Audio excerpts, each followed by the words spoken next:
Bruce Melody agiye Kenya ndetse abantu batangira kuvuga ngo urongeye kandi uriya n'ubwenge bwe ngo twaramuretse ngo yerekane ubwenge KIZZ Melody ari umunyamakuru umwanga yirirwa avuga nk'ibyaha yirirwa akora ibyo sinshaka kubyinjiramo ariko tubizi ko ari munsi ya element ndetse element bamuha gatubutse abarajoyininze nibwo rero ibihanga bibiri bitagombaga kujya mu nkono imwe Prince KIZZ baramubwiye ngo kiteraba wamaze gushyira imbaraga nyinshi mu buhanzi byo kurusha production ariko ntago njyewe na ele ntago turi umugore n'umugabo nta nubwo twasezeranye wenda ngo mvuge nti njye runaka niyemeje ko KIZZ naba mwibye rero yarasigaranye ashingiyeho naho kabugiye kumujyana uzabaze no kujukuntu yamenye KIZZ byarangiye ibyo bintu mero ntabwo byaragiye ukuntu bimeze KIZZ naragiye musanga mu muheno ahantu mu studio nibuke ko element afite ubwo bumuga akazi bagiye gukoresha KIZZ namaze kumenya amakuru ni nacyo nashaka kuza kuvuga abandi bazagende babivuge nyuma nyine mbere kubivuga rero bisobanuye yego reka tubahe ikaze mwebwe mudukurikira umunsi kuwundi kuri Oasis TV1 n'ibiganiro bitandukanye na ma breaking news tubagezaho nk'ibisanzwe umukada abari mu kizuru cya kamera umukada w'abanyarwanda nta gicamo twibereye muri weekend ngewe iyo ndi gukurikirana amakuru ya siporo Premier League by'umwihariko kuko abantu benshi ku isi barayikunda nge mba numva bihagije niyo weekend yanjye ubundi nkaba ndi gukadiriye amakuru yo muri showbiz ibindi byo sindi umuntu ukunda gusohoka cyane nawe urabizi wowe meze uteze ngo umuntu abantu bakora nk'intasi ntago bajya basohoka sinavuga ngo nk'intasi kuko iryo zina hari undi muntu narihaye ahubwo navuga ngo abantu basa nkaho bakora ama operation cyangwa uriya mujyo cyangwa kuvuga ku bantu bakora operation ku nkuru tatohoje se aho rero niho twitondera niho havuye uwo mugani uvuze ntabwo twebwe twigirayo sinzi nimba uri kubyumva hari n'umufana ngo ushaka ngo gushiduka ngo yagushyiremo supagura twinjirire yego uyu munsi ngira ngo turi muri weekend ni chill n'ubundi nk'ibisanzwe hanyuma ndagira ngo tuze kugaruka kuri Bruce Melody n'umuriro ahora asa naho acana hagati ye na The Ben ikiganiro cyose akoze ukabona ko ari kugaruka kuri The Ben cyane tukaza no kwinjira noneho duhagakeregeshwa hagati ya 155 nta gakeregeshwa ntabwo we wakurikiranye ibiganiro maze iminsi nkora kuko nabisezeranyije abakunzi bacanga kuri Oasis yuko nzaba ndetse kuvuga kuri Bruce Melody kuri Coach Gael kuri 155 AM mbere yuko ndekura operation nababwiye ntabwo nshaka wenda ubigarukaho cyane ariko ndaza kukubaza aho bifite aho bihuriye byanze bikunze niba harimo producer element muri 155 hakaza producer KIZZ ukubutse muri Kenya na Bruce Melody byanze bikunze ibyo bintu bifite aho bihurira yego kandi KIZZ tuzi ko abarizwa muri country record impamvu nari nkubwiye gutyo rero nuko ngenzanye na breaking news iyo abi breaking nje kuvuga idahari ntabwo mba nje kuvuga kuri iki kiganiro kuko ndi gutegura operation kuwa gatatu cyangwa yenda reka ndeke gupresiza ariko niyo igomba kongera kumpa urufunguzo rwo kongera kwinjira ku makuru y'aba bantu aba bantu nababwiye ukuntu bangenze nabivuze mu migani ntago mwabyumvise uzitereka oya nta mpamvu yo kwitereka icyambere nge nimbo nibibazo mfite hagati yanjye na boss uri kumva byatejwe n'uyu mukire ugiye gutaha iki gikorwa muri uku kwa gatatu nyamukuru hano kuri Chic Complex nubizi se none se boss ari kumbwira ati genda gahoro reka kibanze gifungurwe ubone kure kuri operation ndabiza abakunzi banje akuru Oasis bazabikunda rero namenye breaking news kandi uzumujyo wanje ko mba ndekura imiriro ngo ndavuga nti reka ngenze mbibwira abanyarwanda nta kindi nta na byinshi nshaka kubivugaho ahubwo se maze iminsi unyi mu mwanya wo kuvuga ku bintu bya siporo akantu ka siporo pira kuki mu byanga siporo dore hano ndabizi umujyo wacu dore mu kanya rero siporo yari kwandagaza ikindi bose twari turimo tuganira ambwira atari ko shahu koko mutangiza turatuntu ko turyoshye ko tiko nanjye mba numva biryoshye mo gake ariko wabiretse nza gutoza nsanga impamvu ngo nuko ikipe Man U yafanaga yaboreranye ahubwo ati impamvu iyo mvuga izina arababwa wadukubita n'umutu update muri sport na update Liverpool ikomeje kuyobora match ikomeye twaraye tubibonye nijoro Nottingham Forest ku munota wa nyuma ajya Manchester derby ni today ni mukanya ndi kugira ngo turekure tugende kureba match kandi ikindi abanyarwanda batwihanganire abakunzi bacu umunsi ku munsi kuko iyi nkuru igomba kuzajyaho maybe nko kuwa kabiri kuko ndashaka ko ejo hajyaho inkuru ya Kiramani twamaze gukora iri trend ubukwe bwiza mfitemo breaking news nagiye mbabwira ndagira ngo iyi nkuru bazatwihanganire niba yireba nubwo tuyikoze ku cyumweru nyine muri weekend niyo mpamvu duhereye kuri ayo makuru Liverpool rero ku munota wa 90 yashize bongeraho 99 Darwin Nunez urumva na abakunzi ba Arsenal Visit Rwanda twagiye tuyishyira hafi y'u Rwanda dore ko u Rwanda runayitera inkunga niyo mpamvu Arsenal tuba tuvuga ngo yasubira ku mwanya wa mbere biranga Manchester City na Manchester United zigomba kongera zigakina ariko Man City n'ubundi nta twiteze ko igomba gutsinda nabonye line up hagati mu kibuga ha City Rodri Sultan na John Stone we nta kintu buri kumvamo mira aho ngaho baba urumva urwo rukuta gufata John Stone na Rodri Sultan imbere yabo ugashyiraho undi murongo w'abakinnyi bane Doku Kevin De Bruyne Bernardo na Phil Foden ibaza abo bakinnyi bane baba baje guhagarara imbere y'abakaseri babiri defense wayigeraho ute Erling Haaland shaki dubi agenda ajya ku nguni hejuru mube mana yaje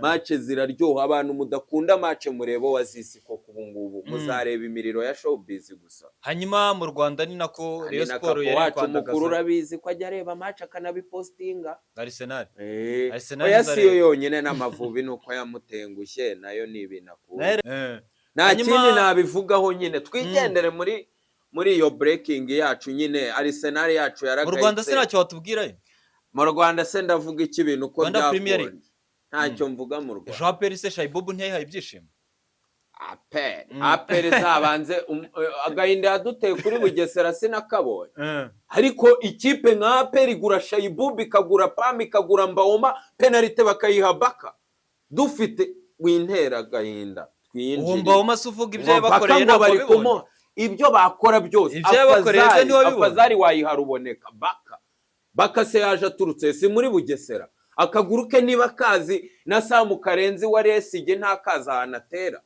hanswe noneho ngo ikipe yakinnyemo tubyihoreye mu Rwanda ntacyo mavuga ariko hari derby n'ubundi muri weekend ngira ngo ya Rayon Sport na Pere nzaba mpibereye abakunzi bawo wazize nzaba nibereye mwapere babarire reka twinjire mu miriro ni mucambuzi ni umukada injira noneho twinjizamo neza ucacambuwa uduhidonido yego banyihanganire rero sindi buvuga ibintu byinshi kuko Bruce Melody murabizi ko ari igitangaza Element murabizi ko mu bijyanye na production yaciye impaka atwara ibikombe byinshi imyaka igera muri 3 arangije yibrandinga nk'umuhanzi none sinzi nimba uri kubyumva yego yibrandinga nk'umuhanzi afite izo brand ebyiri nukamuzane muri utu dukino twiminja ari nako watubwiye ko afite contrat nk'umuhanzi akanagira contrat nk'umuproducer niwe twari tuzi ndetse bakagenda bavuga ngo ibihumbi 70 bamuguza abandi 30 ariko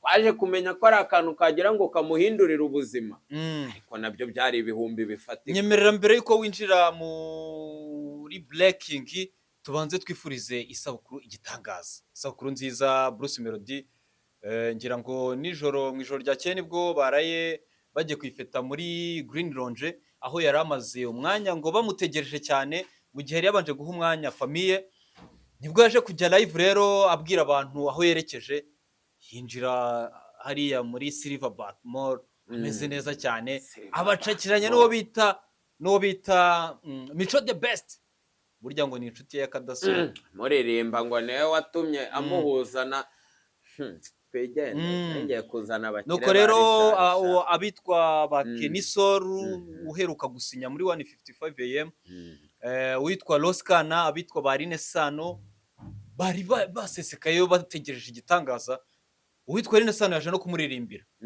Yego anzika dore nako ngako twagira ngo tunyuzemo. Abo ni abahanzi baba bagize amahirwe yo guhura na Bruce we ayoboye u Rwanda birazwi. Ejo bundi muri Rwanda Day Masai Ujiri we yanabisinyeho nk'umukire, nk'umuntu geri bukuru, mwarabibonye.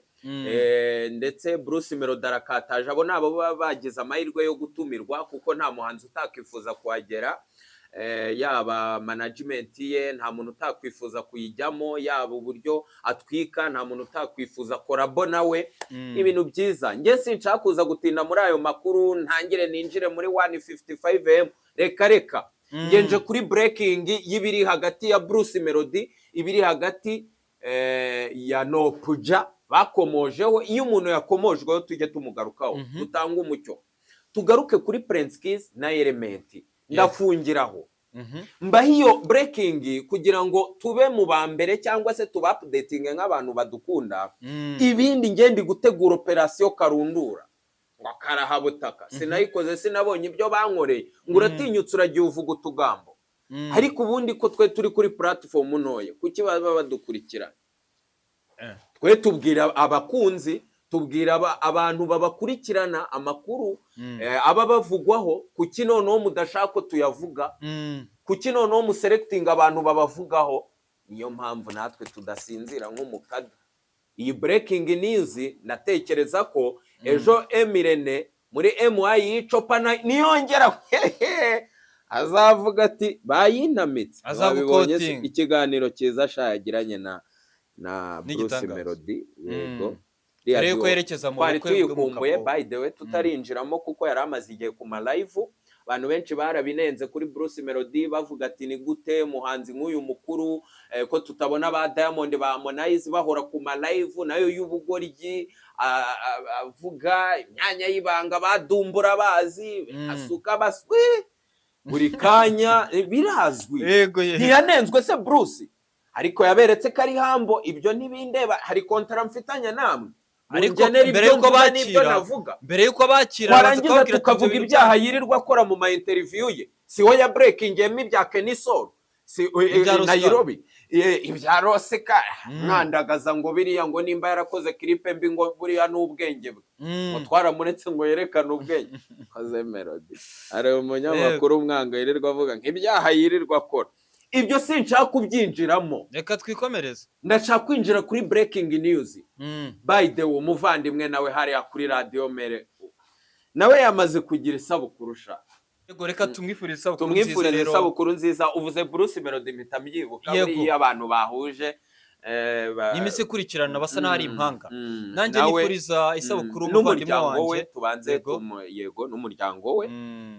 Baravuga ngo irizi wariri. Yego twigendere. Reka nanjye nifurize isabukuru nziza umuvandimwe wanjye yitwa Ishimwe Cedric uzwi nka KIZZ. Ni bro KIZZ? Ni bro wawe? Uramuzi se KIZZ? Nayingezeho ni KIZZ ahubwo kwa Banyagzi. Oya okay. No mu graphic designer mwiza cyane. Sabukuru nziza kuri we. Twinjirere rero. Munyihanganire ndagira ngo mvuge breaking news nari mbibwiye abanyarwanda. Nzagaruka mu idonido. Yego. Bruce Melody agiye Kenya ndetse abantu batangira kuvuga ngo urongeye kandi ujyanye KIZZ. Ndetse KIZZ nawe bigaragaza ko ari ishema kuri we, ntago yitaye kuri project zo muri country records, ntago yitaye kuvuga ngo mfite akahe kazi. Uyahise yihuta igitaraganya nawe ari wowe. Abantu bavuze amagambo menshi antiri Bruce Melody aje kwihurira nande na Kasha Makokero wari wagize ibyago agarurwa na KIZZ amugarura muri interview. Duhise tubona Bruce Melody nawe ikiganiro cyiza bagiranye ndetse aza gusobanura gatoya avuga uburyo nawe yamwihanganishije atebya muri ya mvugo ya Bruce Melody, ariko avuga ko yanamwemerera akaganiro kujya bagakora nyine ubona ko ari ibintu yapinze nyine yajya ko Bruce ni igitangaza koko. Nyemerera rero mbanze nkinijwe hano gato kugira ngo mvuge kuri Prince KIZZ na Bruce Melody mite nanzika kuri breaking news. Nabanza mvuge kuri Prince KIZZ na Bruce Melody. Turabizi twese ko Prince KIZZ yatangiriye muri 155am ariko tubizi ko ari munsi ya Element ndetse Element bamuha agatubutse abarajoyininze. Nibwo rero ibihanga bibiri bitagombaga kujya mu nkono imwe Prince KIZZ baba baramubwiye ngo Kiteraba. Iyo se si inkuru ishaje ntitubizi. Nta bihanga bibiri mu nkono. Yego. Aha rero mwumva ikibazo uwitwa umva cyahise kimurenga.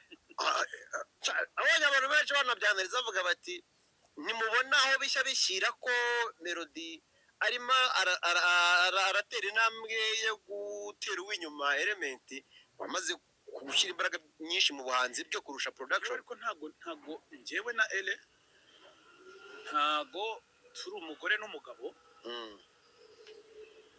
Nta nubwo twasezeranye wenda ngo mvuge nti njye runaka niyemeje ko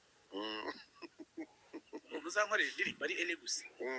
Oya, kandi na Ele nawe ntago yigeze avuga ati uyu niwe muhanzi wenyine nzakorera imiziki. Yego, afite uburenganzira bwo gukora ati uko abishaka. ndagira ngo mugere ahantu nashaka umwumva. Hano nashaka umwumva. Ibyo ni abantu baba bari kwanaliza nyine na analize z'abantu inshuro nyinshi zikunda no kutabazo, cyane cyane yuko batana bababajije abikura mu mutwe gusa akabikubita hasi, abasigaye batarikorata ngo nakabibonye. reka navuga ariko ko buriyo amaguru rwose impange y'imorerangiro yo kongera kwiba no pujo mu producer mukamuzana muri 155 na mwumve cyane ko nawe yarari mbere uvumbura. Mwumve hano. Ubwo se KIZZ koko KIZZ naba mwibye rero yarasigaranye ashingiyeho nawe kabugiye kumujyana uzabaze no pujo ukuntu yamenye KIZZ. byararangiye ibyo bintu mero ntabwo byaragiye ukuntu bimeze. KIZZ naragiye musanga mu muheno ahantu mu studio. Murabyumvise? Yego. Aka nkakini iki nta kintu mvumbuye iyi ne interview ya Irene na Bruce. Nagira ngo mbumvishe rero ubucakara uwitwa KIZZ agiye gukora. Okay, si ubucakara. Ariko tubyite nyine kakazi kenshi nyine umuntu aba agiye kukugira nk'ipunda, ariko bariya ni abantu bafite n'amafaranga baba bagomba kubihemberwa. Iyo terime sinzi banzu yisobanure neza. Nanzike kuri breaking news. Terime iyo nyine akazi bagiye gukoresha Prince KIZZ. None se Prince KIZZ ahubwo ndareka nkubaza aho ngaho. Yego. Niba umuntu yarahoze ahantu uwo muntu mukamwirengagiza mukamurutisha undi, uyu munsi wa none nibwo babonye agaciro ke ku buryo bagiye kongera kumugarura. Aho niho nyine mbere umukada nkaza nkabaha amakuru. Ninde wababwese ko bagiye kumugarura? Bari guseka Element z'urwego ariwo production, amahita ari kuza zajugumira zaki ninde wazikoze. Ni bande bakoze izi ndirimbo ziri gusohoka ziri ku babarire Element ntimukamugereranya ariko n'uyu mwana mama. Reka twigendere na breaking y'umunsi. Yego. Ariko aho birumvikanye ko Prince KIZZ mbanje kubumvisha impamvu Bruce Melody baraziranye kuva na kera. Yego. Niwe wamutangiranye ari umwana, avuze n'umwobo n'umuheno yamukuyemo ataramenyekana. Wibuke ko Bruce Melody yari muri 155M, producer wa ari KIZZ. Element ajejo bundi ariko n'ubundi breakthrough ya Element tuyizi kuri Bruce Melody. The same na KIZZ. Ubuse KIZZ international hit yagiye muri Amerika when she's around. Funga macho ninde se si Bruce. Aba bose rega Bruce nawe ni nka Irene nawe kuza ni impano arakwereka music machine, akwereka Vestina na Dorcas. Si cyo se ndi gusobanura. Akazi bagiye gukoresha KIZZ namaze kumenya amakuru, ni nacyo nashaka kuza kuvuga abandi bazagende babivuge nyuma nyine. Mbere ko bivuga rero, mbere ko bivuga uwitwa Nopja boss wa Country Record, ibivugwa ko noneho nawe yabagiye kuguranwa na rebo yiwe bakinjira muri 155 bakabana twarana na producer n'ubundi wayo. Urabivugaho icyo? Barabeshya, nuguserereza nyine bimwe baba bavuga ngo urashaka gutwara umuhisi n'umugenzi Element azura umutwe ugatwara KIZZ atamaherezo n'uyu mu manager nturi mu muguri. Icyo ni cya kinyarwanda cyo guserereza. Amugura iki se yarasi byabyaye amahari. baba baseka aho umwe yacu none se babagura bose bagahangana n'abandi batandagaje bariya nyine ngo berekane ko ari abakene kandi ibyo ni abakene. Coach Gael ari gukora imishinga iri ku rwego rw'igihugu. Ibyo si byo byanzanye. Bruce Melody biciye muri Shaggy, biciye mu ijwi rye ryiza ryashimwe n'amahanga, tujye tunyuzamo tunashime. Yego. Nibwo yabonye connection zikomeye ndetse azibona muri ibi bihugu yaba ubundi ni muri Amerika y'Amajyepfo. Munyemerere mvuge gutyo. Bintu bya Karayibu ubundi ujye ubimenya. Tunabanye neza nabyo. Uri kumva? Twigire muri Amerika y'Amajyepfo, izo za Colombia, za Mexique, ibi birwa za Jamaica, na hano Bruce. Oya, tureke za Brazil. Duhere kuri ibyo bihugu mvuze. Cyane cyane n'ibi birwa. Uzi ko ari ahantu Shaggy avuka. Muzi ko bari abatuzi. Jamaica. Yego. Muzi umubano uri hagati ya za Barbados, biriya ni ibirwa biba bigiye bituranye. Muzi umubano mwiza bifitanye n'u Rwanda. Muzi za Jamaica, muzi n'umukuru w'igihugu yarahasuye. Bazi Bruce Melody, bazi ijwi ryiza rye. Noneho bamenye no korabo iyi yakoranye na Shaggy. Barangije aho babamukubise ibiraka. Mbimenye Bruce Melody ni umukire. Bamukubise ibiraka yarabikoze cyagiye kubikora. True Shaggy bamuhaye ibintu byitwa amajingo. Jingo se cyari cyo? Ngo ariko dinze jingo nyinshi reka ku kantu nanjye narakumvise. Jure kuri miriro namaze kumenya ko ariyo mpamvu batangiye kuvuga ngo kuko nta kintu yasohoye. Ariyo ndirimbo when she's around iri muri version y'Igifaransa, ntago ahantu bari gutegura kuzayikoresha ni muri ibyo bihugu za Mali, za Cameroon ndetse n'Ubufaransa yitegura kujya kugira nabo bazayiryoherwe bumva ururimi avuga. Ariko mu by'ukuri ntabwo yamujyanye hariya album ari kuvuga, naho hariho indirimbo ze ntabwo irasohoka.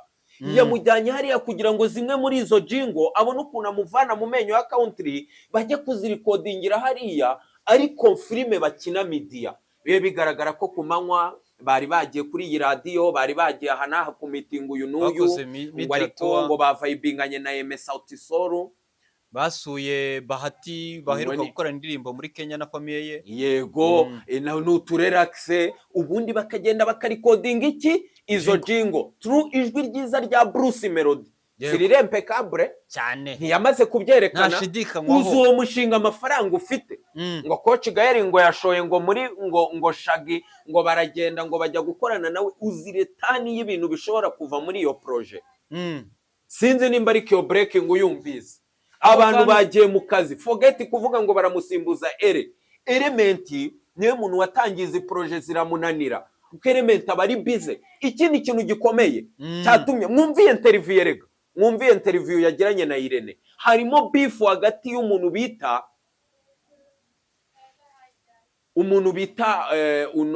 uno producer we, producer Bob Pro ntiyabivuze se muri interview. Ari kuvuga ngo ari kuvuga ngo impamvu ngo nanjye ngo bazanyishyure ngo baramubuze ngo muri koraba afitanye na KIZZ iri kuri album babuze Bruce Melody ngo we se ngo yankoreye imishinga ngo ntanyishyuza. Mwibuke ko element afite ubwo bumuga bw'uko mastering atayumva. Tubyemere se n'ubumuga kuko abandi bakora indirimbo KIZZ ajya ku mastering ahe. Wibuke ko ubwo bumuga aribwo bwatumye proje bazikura kuri element. Ye n'utuntu tw'utujingo tugomba kuza dufinyoye. Iyo beef iri hagati ya Melody na beef ahubwo ndi gusobanura ko hari bimwe umuntu masteringa kandi w'umwana uri bumwumve udafite na proje nyinshi. Kandi none at the same time wakwikorera iyo mastering kuko bakeneye kwewereza utwo tujingo mu radio n'ibiki bitandukanye muri biriya bihugu kuko ni proje nyinshi bakiriye.